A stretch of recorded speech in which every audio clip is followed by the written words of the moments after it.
just give us a little background. There are lots of Guyanese, thousands of Guyanese living here in Antigua and Barbuda and all across the OECS. Guyana is a member of CARICOM. Just give us a background as to this ongoing, you like to use the term controversy between Guyana and Venezuela.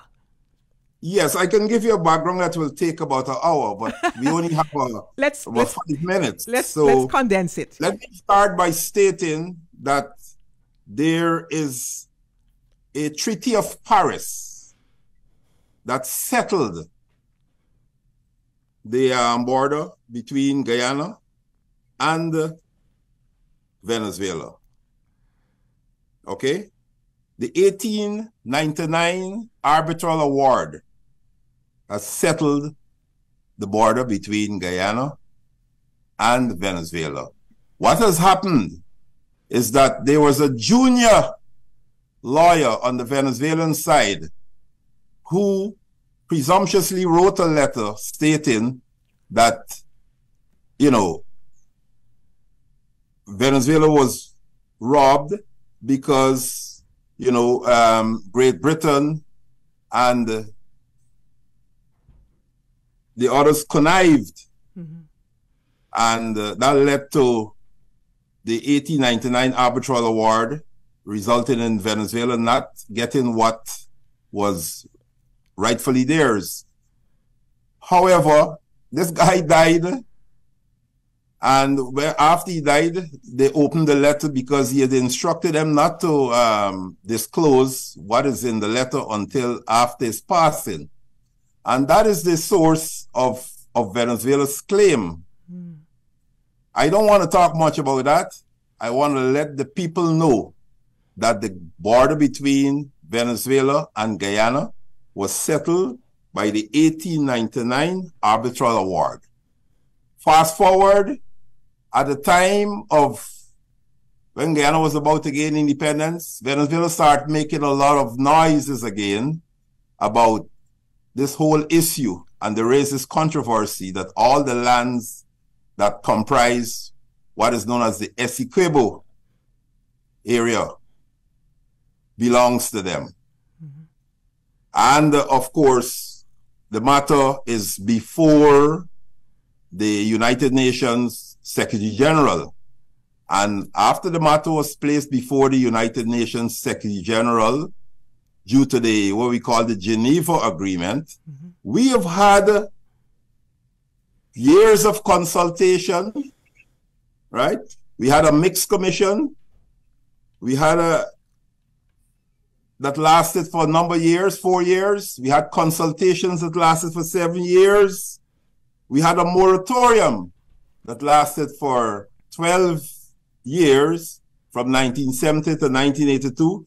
Then we had 27 years of the good offices process mm-hmm. that lasted from 1990 to 2017, all aimed at trying to resolve the controversy raised by Venezuela. And, the government of Guyana, the then government of Guyana, approached the Secretary General and asked that the matter be dealt with and placed before the International Court of Justice. And that was done on the 28th of March, 2018. The matter is before the International Court of Justice since the 28th of March, 2018. And since then, Guyana has submitted the memorandum to the court. Venezuela objected, and they have submitted their arguments to the court. And we are at a stage now where we are waiting the ruling of the court on the substantive matter before the court, which is this whole issue of the controversy. And as you mentioned in your lead up to introducing me, Venezuela have this referendum now. Yes, December 3rd. And they have five questions that they're asking the people. Okay, and we have since went to the same court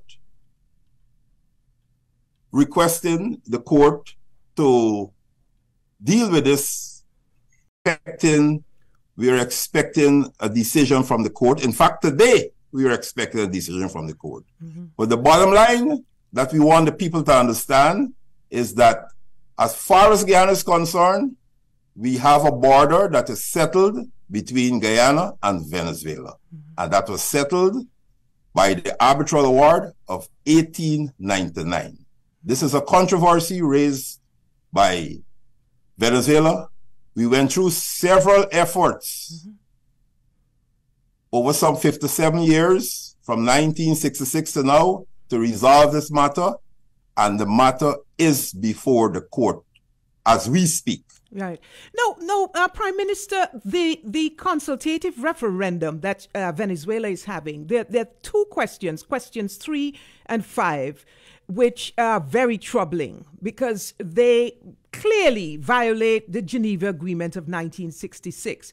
And Venezuela obviously does not recognize the jurisdiction of the International Court of Justice. How troubling are these two particular questions to the Guyanese government?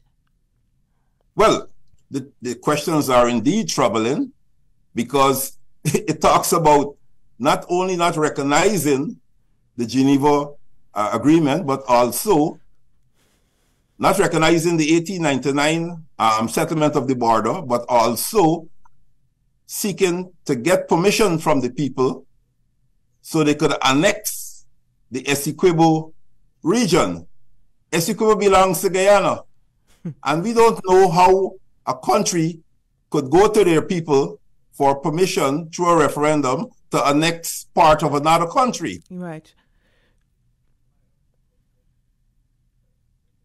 We will not have any of that. We will defend Guyana. We, however, expect that international law will rule here on this matter, and we're confident that the international court will rule in our favor. We are a peaceful people. We respect international law, and we expect peace to reign in our region. Because while this may be a controversy with the border of Guyana versus Venezuela, it has a negative impact of creating instability, not only in the two countries, but throughout our region. That's right.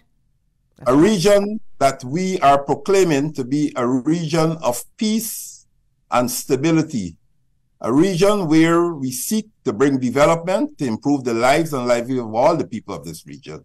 So this particular controversy raised by Venezuela has the potential to unsettle or to make our region unstable.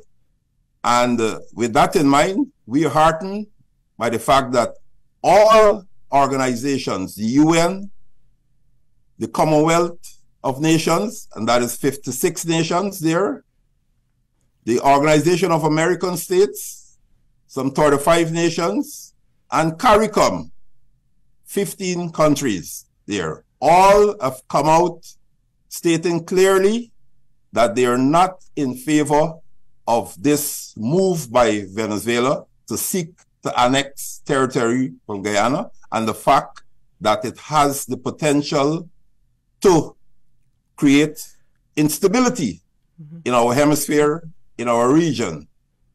And the fact that everybody is calling upon Venezuela to back off, so to speak, and allow the International Court of Justice to resolve this issue through its ruling. Now, Prime Minister, there are two teams from the U.S. Department of Defense who will be visiting Guyana this week. What are you expecting from these visits?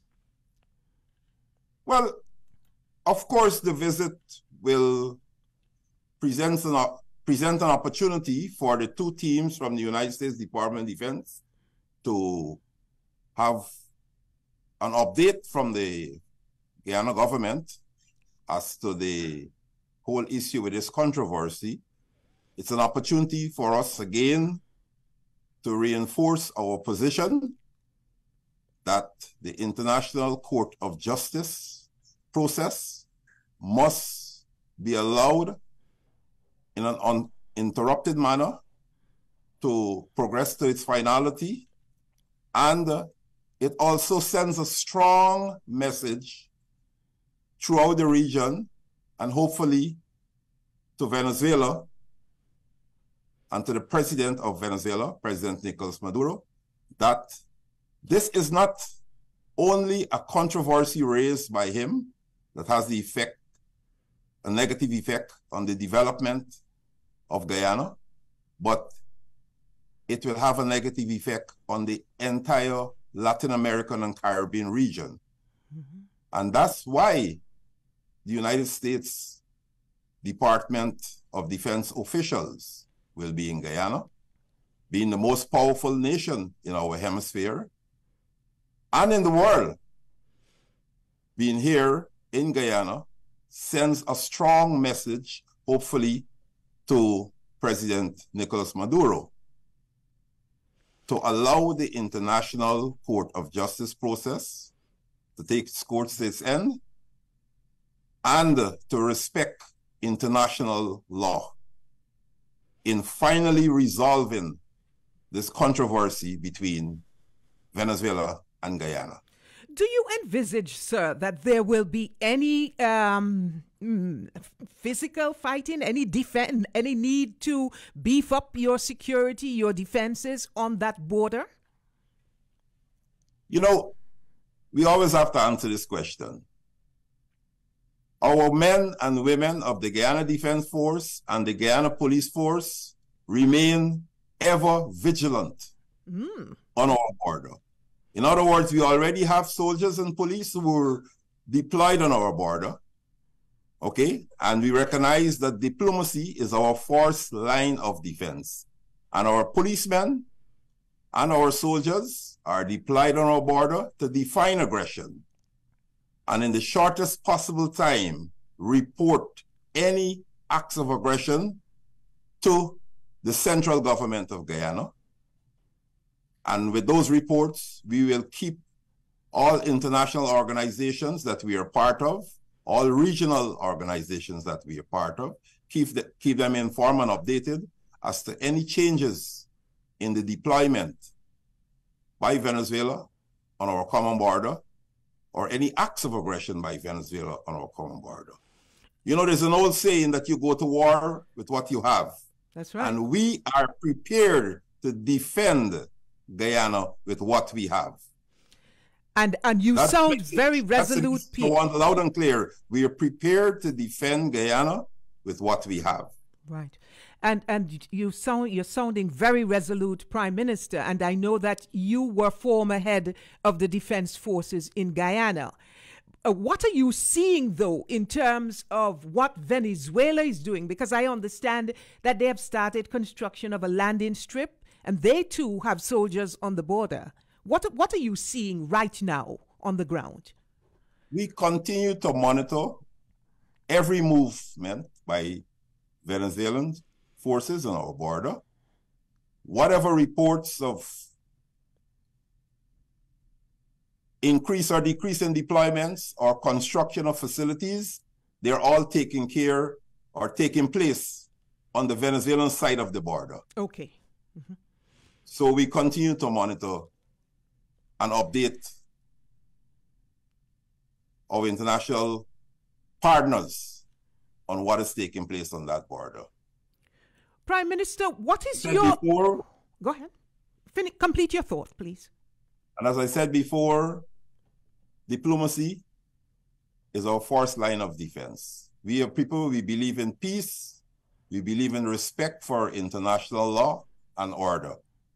And we expect that Venezuela should literally reconsider those deployments, those increase in troops that they had on the border, and just focus on improving the economic, social, and political situation at home in Venezuela.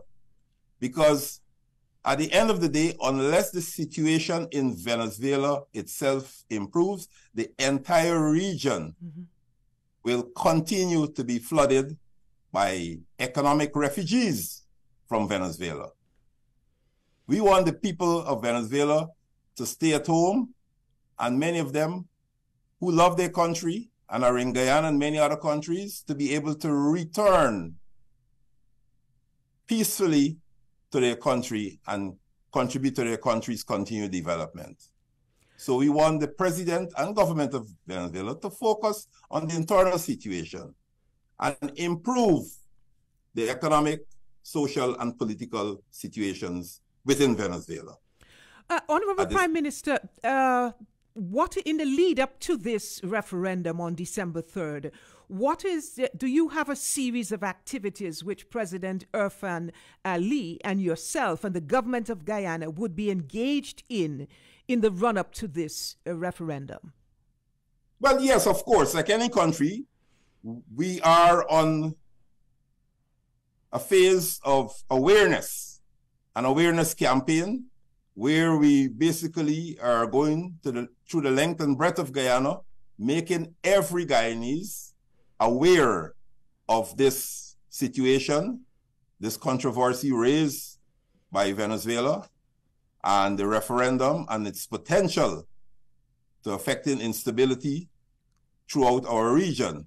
And you know what? We have Venezuelan refugees who are in Guyana and who are protesting against President Maduro. Mm-hmm. They're saying Essequibo belongs to Guyana. Right. They're saying it to him in Spanish. And they're saying that they want improvement in Venezuela, so at some stage they could return to Venezuela. At present, they are offered an environment of peace and safety, opportunities to work and live, and to educate their children in Guyana. Prime Minister, what is your message finally? Because we only have a minute left in the show. What is Essequibo belongs to Guyana. Essequibo es de Guyana in Spanish. That is my message. Respect the International Court of Justice. Respect international law. The 1899 Arbitral Award has settled the border between Guyana and Venezuela. Therefore, Essequibo belongs to Guyana. What is your message now to CARICOM at this time? We're thankful for the leaders of CARICOM for always supporting Guyana's position with regards to this controversy raised by Venezuela. We remain thankful, and we expect you to continue to be in our corner as the International Court of Justice progress and arrive at their final decision, which we're confident will be in favor of Guyana. Thank you, CARICOM. Thank you to the leaders of CARICOM. Thank you for your support. Thank you for your continued support.